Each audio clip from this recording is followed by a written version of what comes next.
அனைவருக்கும் காலை வணக்கம். இந்த நாள் இனிய நாளாகட்டும். இஸ்ரவேலருக்குள் ராஜாக்கள் இல்லாத அந்த நாட்களில் நியாயாதிபதிகளை கொண்டு கர்த்தர் வழிநடத்தி வந்தார். ஒத்னியேல், சம்கார், ஏகுத் போன்ற 3 நியாயாதிபதிகளுக்கு பின் தெபோரால் 4வது நியாயாதிபதியாக நியமிக்கப்பட்டார். தெபோரால் என்ற பெயருக்கு தேனி என்று பொருள். வேதம் சொல்கிறது, நியாயாதிபதிகள் 4:1 ஏகுத் மரணமடைந்த பின்பு இஸ்ரவேல் புத்திரர் திரும்ப கர்த்தரின் பார்வைக்கு பொல்லாப்பானதை செய்து வந்தார்கள். ஆகையால் நியாயாதிபதிகள் 4:2-3 கர்த்தர் அவர்களை ஆத்சோரில் ஆளுகிற யாபீன் என்னும் கானானியருடைய ராஜாவின் கையிலே விட்டு போட்டார். அவனுடைய சேனாதிபதிக்கு சிசேரா என்று பேர். அவன் புறஜாதிகளுடைய பட்டணமாகிய அரோசேத்தில் குடியிருந்தான். அவனுக்கு 900 இருப்பு ரதங்கள் இருந்தது. அவன் இஸ்ரவேல் புத்திரரை 20 வருஷம் கொடுமையாய் ஒடுக்கினான். இஸ்ரவேல் புத்திரர் கர்த்தரை நோக்கி முறையிட்டார்கள். இஸ்ரவேல் ஜனங்களிடம் இப்படிப்பட்ட ஆயுதம் ஒன்றுமில்லாததால் போருக்கு செல்ல பயந்தனர். கர்த்தர் வாக்கு பண்ணிய பூமியில் அடிமைகளாக வாழ்ந்தனர். அதற்கு காரணம் நியாயாதிபதிகள் 5:6 ஜனங்கள் 20 வருடங்களாக கர்த்தரை தேடாமல் தங்கள் சுயத்தினால் முயற்சி செய்தனர். குறுக்கு வழியில் முயற்சி செய்த அவர்களின் எல்லா முயற்சியும் வீணானதால் கர்த்தரை நோக்கி கதறினார்கள். ஜனங்கள் தங்களுக்கு உதவி செய்ய கதறினார்களே ஒழிய தங்கள் பாவங்களை குறைகளை கூறி கர்த்தர் தங்களை மன்னிக்க கெஞ்சவில்லை. அவர்கள் தங்களின் பாவங்களை உணராதவர்களாய் மனம் திரும்பாதவர்களாய் அழுதனர். அக்காலத்திலே நியாயாதிபதிகள் 4 லேபிதோத்தின் மனைவியாகிய தெபோரால் என்னும் தீர்க்கதரிசியானவள் இஸ்ரவேலை நியாயம் விசாரித்தாள். இவள் ராமாவுக்கும் பெத்தேலுக்கும் நடுவில் குடியிருந்தாள். வீட்டின் பக்கத்தில் உள்ள பேரீச்ச மரத்தின் அடியிலிருந்து இஸ்ரவேல் ஜனங்களுக்கு நியாயம் விசாரிக்கவும் ஆலோசனை வழங்கவும் தேவனால் வழிநடத்தப்பட்டாள். தேவ ஞானம் நிறைந்தவளாக, நல்ல பண்புகள் நிறைந்தவளாக, ஆன்மீக இருட்டு நிறைந்த அந்த காலத்தில் தன்னை முழுவதும் கர்த்தரிடத்தில் அர்ப்பணித்து அனைவருக்கும் முன்மாதிரியாக வாழ்ந்தாள். மக்கள் மனம்போல் வாழ்ந்து கொண்டிருந்த அந்த காலத்தில் எந்த ஆண்மகனும் நியாயாதிபதியாக தகுதி இல்லாமல் இருந்தபடியால் பெண் நியாயாதிபதியாக தெபோராலே நியமிக்கப்பட்டாள். தன்னிடம் வந்த இஸ்ரவேல் ஜனங்களின் வழக்குகளை பாரபட்சம் இல்லாமல் நியாயமாக விசாரித்து நீதி வழங்கினாள். எல்லாவற்றிற்கும் மேலாக கர்த்தரின் செய்தியை மக்களுக்கு எடுத்து கூறி கர்த்தரின் வாயாக இருந்தாள். இவள் தன் குடும்பத்திற்கு செய்ய வேண்டிய வேலைகளையும் சரியாக செய்து குடும்பத்தையும் பராமரித்து எல்லா தடைகளையும் தாண்டி கர்த்தருக்கு நியாயாதிபதியாக ஊழியம் செய்து வந்தாள். பழைய ஏற்பாட்டு காலத்தில் ஒரு பெண் நியாயாதிபதியாக எழும்புவது சாதாரண காரியமல்ல. பல பராக்கிரமான ஆண்கள் மத்தியில் இருந்த தெபோராலை கர்த்தர் தேர்ந்தெடுத்தார். ஒரு தேசம் கர்த்தரை விட்டுவிட்டு வேறு தெய்வத்தை வணங்கி பாவத்தில் இருக்கும் மக்களை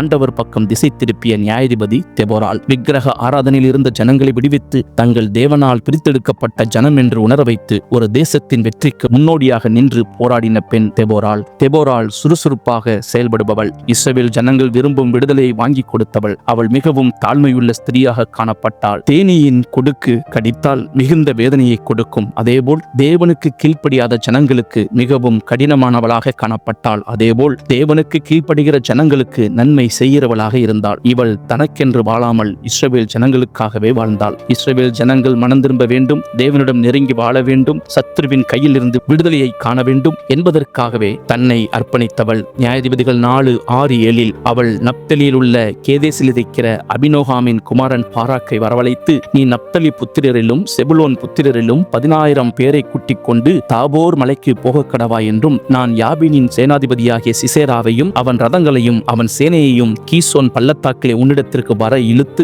அவனை உன் கையில் ஒப்புக் கொடுப்பேன் என்றும் இஸ்ரவேலின் தேவனாகிய கர்த்தர் உனக்கு கட்டளிடவில்லையா என்றாள். நியாயாதிபதிகள் 4:8-9 அதற்கு பாராக், நீ என்னோடு கூட வந்தால் போவேன், என்னோடே கூட வராவிட்டால் நான் போக மாட்டேன் என்றான். அதற்கு அவள், நான் உன்னோடே கூட நிச்சயமாக வருவேன், ஆனாலும் நீ போகிற பிரயாணத்தில் உண்டாகிற மேன்மை உனக்கு கிடையாது. கர்த்தர் சிசேராவை ஒரு ஸ்திரீயின் கையில் ஒப்புக் கொடுப்பார் என்று சொல்லி தெபோரால் எழும்பி பாராக்கோடே கூட கேதேசுக்கு போனாள். நியாயாதிபதிகள் 4:10, 14, 15, 16 அப்பொழுது பாராக் செபுலோன் மனுஷரையும் நப்தலி மனுஷரையும் கேதேசுக்கு வரவழைத்து தன்னை பின் செல்லும் 10,000 பேரோடே போனான். தெபோராலும் அவனோடு கூட போனாள். அப்பொழுது தெபோரால் பாராக்கை நோக்கி, எழுந்து போ, கர்த்தர் சிசேராவை உன் கையில் ஒப்புக் கொடுக்கும் நாள் இதுவே, கர்த்தர் உனக்கு முன்பாக புறப்படவில்லையா என்றாள். அப்பொழுது பாராக்கும் அவன் பின்னாலே 10,000 பேரும் தாபோர் மலையிலிருந்து இறங்கினார்கள். கர்த்தர் சிசேராவையும் அந்த எல்லா ரதங்களையும் சேனை அனைத்தையும் பாராக்குக்கு முன்பாக பட்டய கரிக்கினால் கலங்கடித்தார். சிசேரா ரதத்தை விட்டிறங்கி கால்நடையாய் ஓடிப்போனான். பாராக் ரதங்களையும் சேனை சேனையையும் புறஜாதியுடைய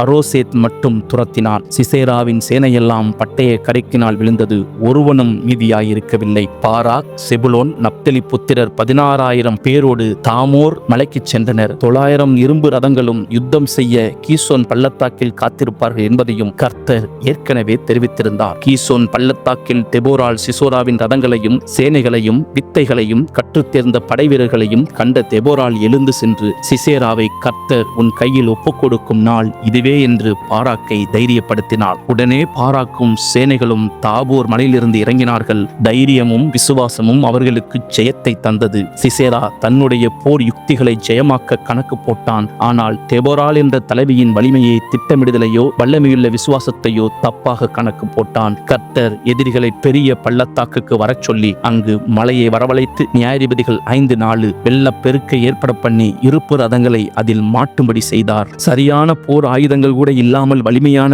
போர் சேனாதிபதியை கர்த்தர் வெல்ல வைத்து வெற்றி வாகை சூட்டினார். இந்த யுத்தத்தை தேவனே நடத்தினார். கர்த்தர் சிசேராவையும் அவனுடைய சேனைகள் அனைத்தையும் பட்டயத்துக்கு இரையாக ஒப்புக் கொடுத்தார். சிசேராவின் படைகள் தொற்று போனதால் யுத்த களத்தில் தடுமாறிக்கொண்டிருந்த சிசேரா தன்னை கொன்று போடுவார்கள் என்று பயந்து தன்னுடைய ரதத்திலிருந்து இறங்கி தப்பித்துக் கொள்ள புறமுதுகு காட்டி கால்நடையாக ஓடி ஒளிய வகைதடினான். கர்த்தர் தெபோராலின் தீர்க்கதரிசனத்தின்படி ஒரு பெண்ணின் கையால் அவனை சாகடித்தார். தேவதூதர்களும் சிசேராவுக்கு எதிராக யுத்தம் பண்ணினார்கள். கர்த்தர் இஸ்ரவேலுக்கு இரக்கம் பாராட்டியதால் வானத்தின் பிரதிநிதியாக நட்சத்திரங்களும் பூமியின் பிரதிநிதியான நதிகளும் இவர்களுக்கு உதவி புரிய கர்த்தர் அனுமதித்தார். இதை தெபோரால் தனது நன்றி பாடலில் பாடினாள். யுத்தத்தில் தெபோரால் ஜெயம் பெற்றவுடன் கர்த்தர் தங்களுக்கு கொடுத்த வெற்றிக்காக கர்த்தர் செய்தவைகளை கூறி நன்றி பாடல் பாடினாள். நியாயாதிபதிகள் 5ஆம் அதிகாரம். இந்த யுத்தத்திற்கு பின் தேசம் 40 வருடங்கள் அமைதலாயிருந்தது. கர்த்தர் தெபோராலிலிருந்து வரங்களையும் வல்லமையையும் தைரியத்தையும் கொடுத்தார். ஜனங்களின் கூக்குரலுக்கு செவி கொடுத்து அவர்களுக்கு கானானின் அடிமைத்தனத்திலிருந்து விடுதலை வாங்கி கொடுத்தாள். ஒரு தாய் தன்னுடைய பிள்ளைகள் வழிதப்பி போகும்போது நல்வழிப்படுத்துவது போல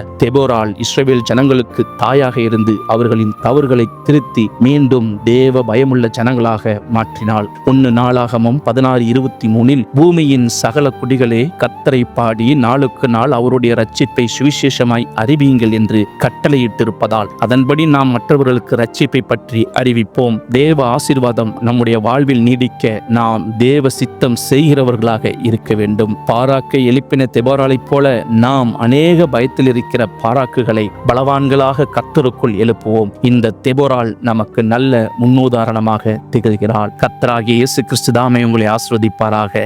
இந்த நாள் இனிய நாளாகட்டும்.